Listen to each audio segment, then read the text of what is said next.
Today, we're going to be making my favorite vegan butter. Hi there, I'm Val. I made the recipe website and a YouTube channel, Very Vegan Val. Thank you so much for being here today. If you like this video and want to see more of what we do, make sure you're subscribed and have notifications turned on. This vegan butter is a vegan butter I've been making for a couple years now, and I've sort of perfected the recipe over the years. It is creamy, it is rich, it is cultured, so it's got a beautiful flavor.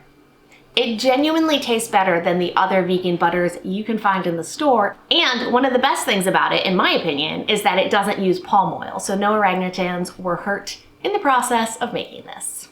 It's solid at room temperature, melts beautifully with a little bit of heat, and is perfect for spreading on toast. I will say this is a toast butter, not like a baking butter.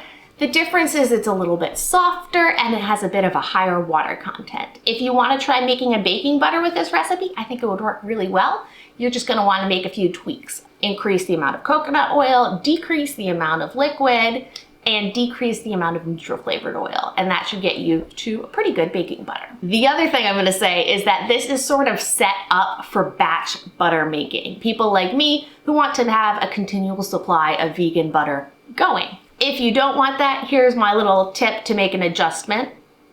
Make the cultured almond milk just as I do. Set aside enough for the butter and use the rest in baking. I feel like that's too much information already, so we should just start making our vegan butter together. The first thing we gotta do is make some milk.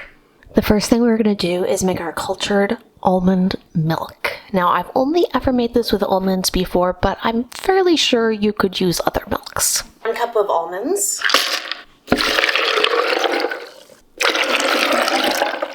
4 cups of water. Now we're gonna give it a really good blend. Now we're gonna strain our milk using a nut bag.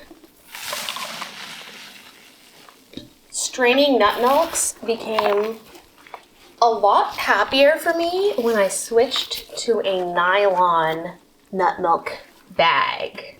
I understand and appreciate using cotton, but it always got holes in it very quickly, especially along the seams. And this nylon one is going strong and just doesn't have the same issues with developing little holes in it that the cotton ones do, which then like spurt, like pulp through them, and it's a mess and it's unhappy making. And of course, cotton is better than plastic in general, but I also kind of feel that buying one of these nylon bags and having it last me several of the cotton ones seems like a good investment. There we go. We've got our nut milk and our pulp. Maybe we'll make some crackers. I'm going to save myself even more time in the future, and I'm making a double batch of this milk. So I'm going to do all of that again, but of course you don't have to. So I'll see you in the next step. All right, we've got our milk. This is my double batch, and it's lovely, but we want it to be a little bit more cultured. And if you've watched my channel a lot, you've probably seen it a lot, but if you haven't, we're going to be adding a mesophilic cheese culture to this milk. Now, this is a vegan cheese culture. I believe I got it for under $10, and it stays good in your freezer for a very, very long time. Ignore that expiration date because it is so unneeded. And if you don't want to invest in a cheese culture, I understand. You can also get probiotic tablets and use 1 or 2 of them in a batch of this milk.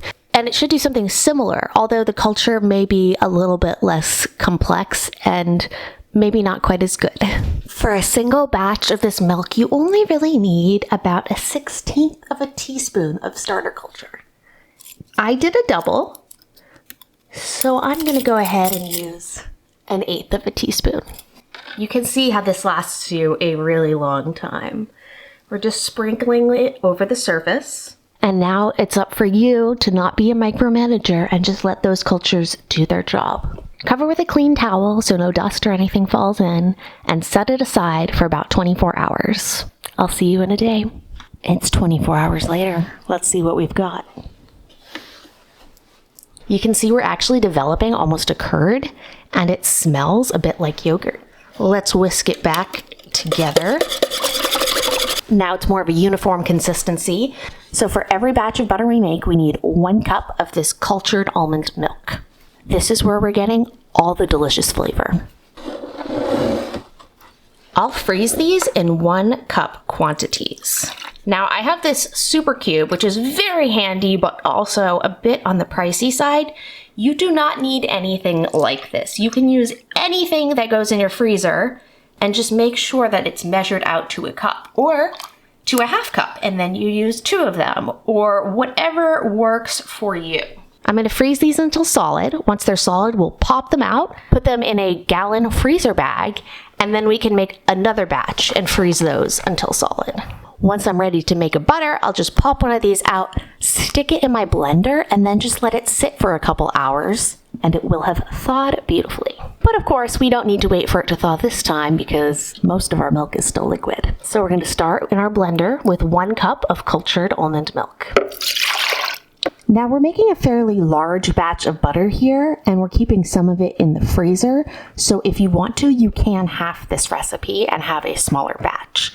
But the next thing we're going to do is add 1.5 cups of a neutral flavored oil. I'm using sunflower seed oil today. You can use anything you have that you like the flavor of. So you can use a light sort of neutral olive oil if you prefer. You can use a canola oil. You can use an avocado oil. You can use an algal oil. Anything that you like the flavor of that is liquid at room temperature is what we're going for. I have found that pretty much every oil works well here. You could even try a non-neutral olive oil, although it would taste like olive oil.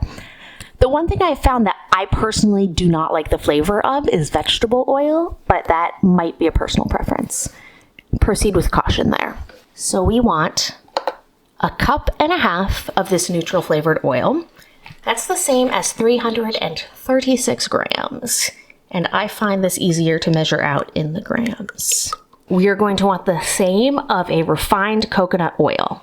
So we're going to want 1.5 cups of melted coconut oil. That is the same as 360 grams. Props to you if you've managed to get a coconut oil that does not have foil on the edge, because then you can just put the whole thing in the microwave, melt it, and measure it out like we did with the neutral flavored oil. But my coconut oil has a whole bunch of little bits of oil around the edges, and I know from experience, because I keep on trying to do it, even though I know you shouldn't, it will spark in the microwave, and you'll have a bit of melted plastic along the edge of your oil container, which, you know, probably not the wisest thing in the world, I guess I'll say that. We're going to go stick this in the microwave and in 30-second increments until it is at least mostly melted. It is mostly melted, so now we can add the next ingredient, which are these. This is a key ingredient. It's what's going to stop our butter from separating because, as you may have heard, oil and water don't like to mix, and almond milk is pretty much water and oil is oil. So this lecithin is what's going to bring them together and allow them to be friends. You need 4 teaspoons of lecithin, which is the same as 1 tablespoon and 1 teaspoon if you prefer to do it that way. Give it a little mix, and now we're going to bring it back to the microwave and just give it 30 more seconds to completely melt that coconut oil. I'm still experimenting with it, but I've found that melting the lecithin with the coconut oil results in a little bit of a smoother butter. Feel free to play with that as well and let me know if you have the same results. In it goes. The final ingredient in this butter is salt, which is, of course, optional. If you prefer an unsalted butter, this is unneeded, but I find 2 teaspoons of salt to be about the right amount for this quantity of butter. You're going to want to give this a really good blend, and blend longer than you think is necessary, because the more these ingredients get emulsified together, the better.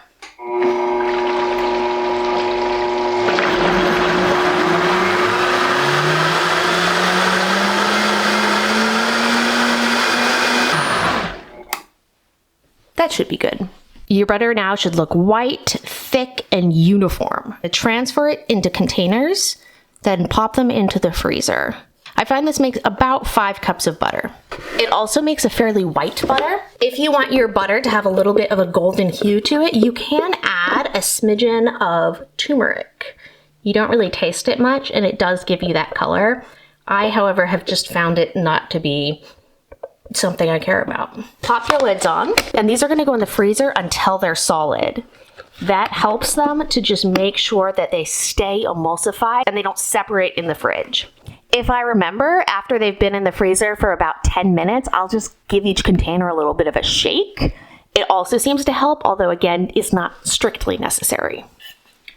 In case you're wondering, I did make some almond crackers, and my boyfriend ate most of them. They're really good. I added some green garlic from my garden and some flax and a little bit of whole wheat flour, and they just have a really nice flavor and a great crack.